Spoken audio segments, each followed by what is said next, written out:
Okay, so where did you go on your exchange? I went to Columbia, Missouri in the States. And that was to do journalism? Yeah, we've got an official journalism exchange from Edinburgh Napier to Columbia. It's the University of Missouri, Columbia. Initially I was looking up Ryerson in Toronto, so I've been to Toronto before and I like the city, and the university is quite central, so I had my mind set on Ryerson. But unfortunately the exchange wasn't happening the year that I wanted to go on it, so I looked at my options and Missouri came up. Initially I wasn't too keen on Missouri. I thought it was the middle of nowhere, and to a certain degree it is, but the university is incredible. It's the oldest school of journalism in the world. Yeah. So why did you want to go on an exchange? Because you can, really. Because obviously being a Scottish student, we don't pay tuition fees. If you're in the States, if you don't have a scholarship, then you're paying upwards of $30,000 a year for the university tuition. So to be able to experience an American university for free or for no significant expense is that's what appealed to me. What was the process of organising the exchange? I went to a couple of study abroad events at the university. They were kind of various levels of development. Like initially, it was everyone who was just considering going away, and then there was a second event, those who have decided they want to go away, and it was more specific details of what kind of schemes you can apply for, the various options, funding, how your credits would compare.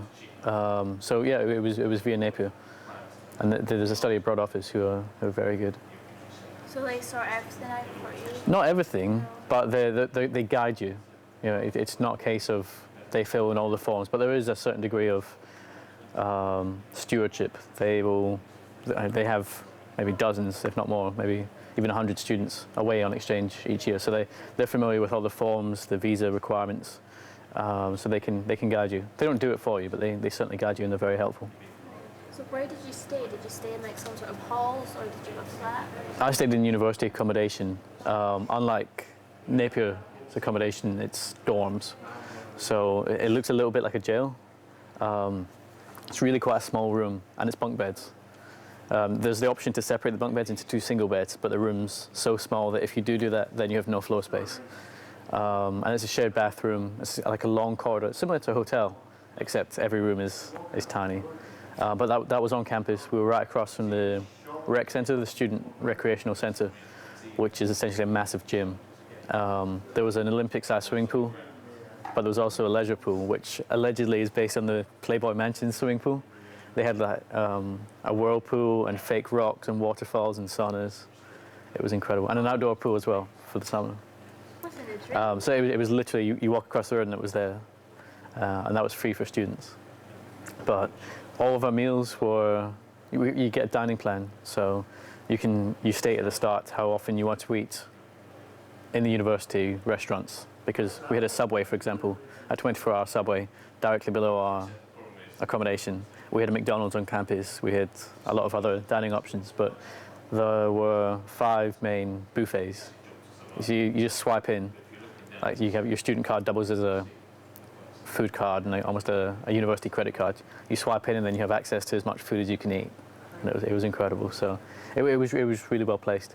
I know a couple of students who sorted their own accommodation before they arrived in the States, but it is quite risky, particularly if you don't know anybody out there, because you have to make a lot of calls, and quite often you're signing agreements to flats you haven't seen before, and it's a lot harder, but cheaper. So it's a trade-off. What I would recommend is staying in student halls, especially if you're only there for a semester, because you meet so many people so quickly, and there's a real sense of community. If you have your own private flat, then you might well save a little money, but it is a lot more paperwork, and you're insulated. You don't really meet others quite as easily. How have you benefited from doing part of your degree overseas? Well, the University of Missouri is the oldest journalism school in the world, so it's like interview gold. As soon as I mention it, if I put it on my CV, it's very often one of the first things the employer will say. They'll say, I see you went to the University of Missouri, and then it's an easy interview from there on in because you're instantly separated from the crowd.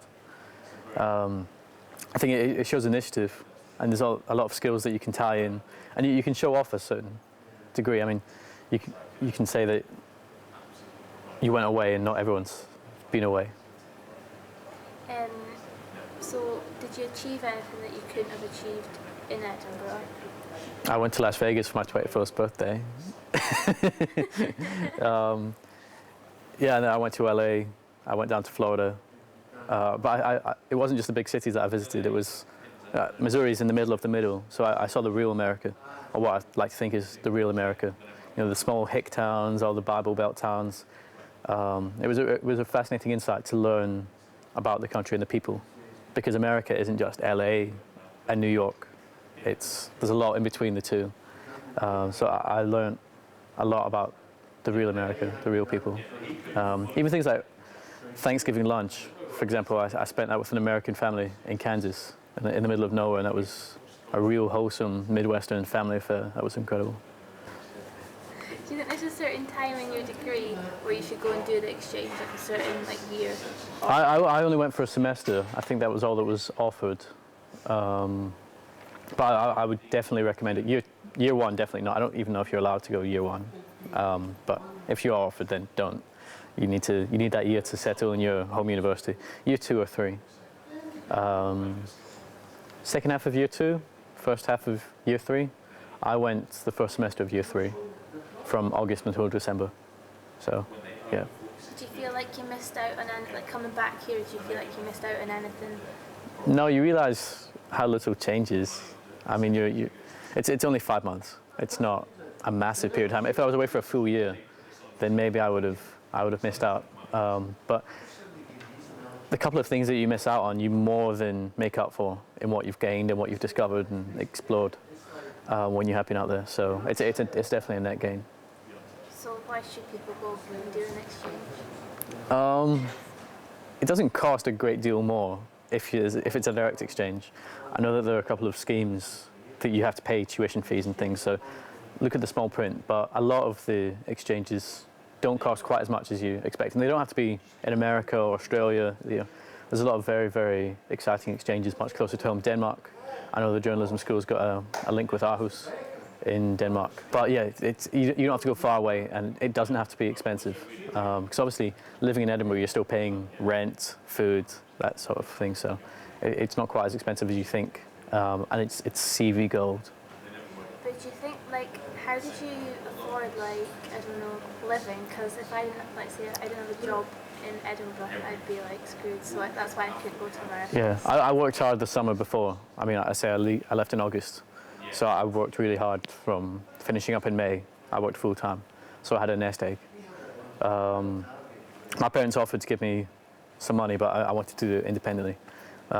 If I was there for a full year, I know there was a girl from England, Lancaster University, who was there for a full year. She got a job with the university. The visa that we have, the American visa that we have, allows us to work up to 20 hours a week on campus. So there's quite a few positions available. But yeah, you do need to have a nest egg if you're not planning to work, or if you don't know if you're going to be able to work. But a lot of the expenses you would incur at home. But I say, if you are lucky, or if you're there for a longer period, you can usually pick up work either on campus or in and around campus.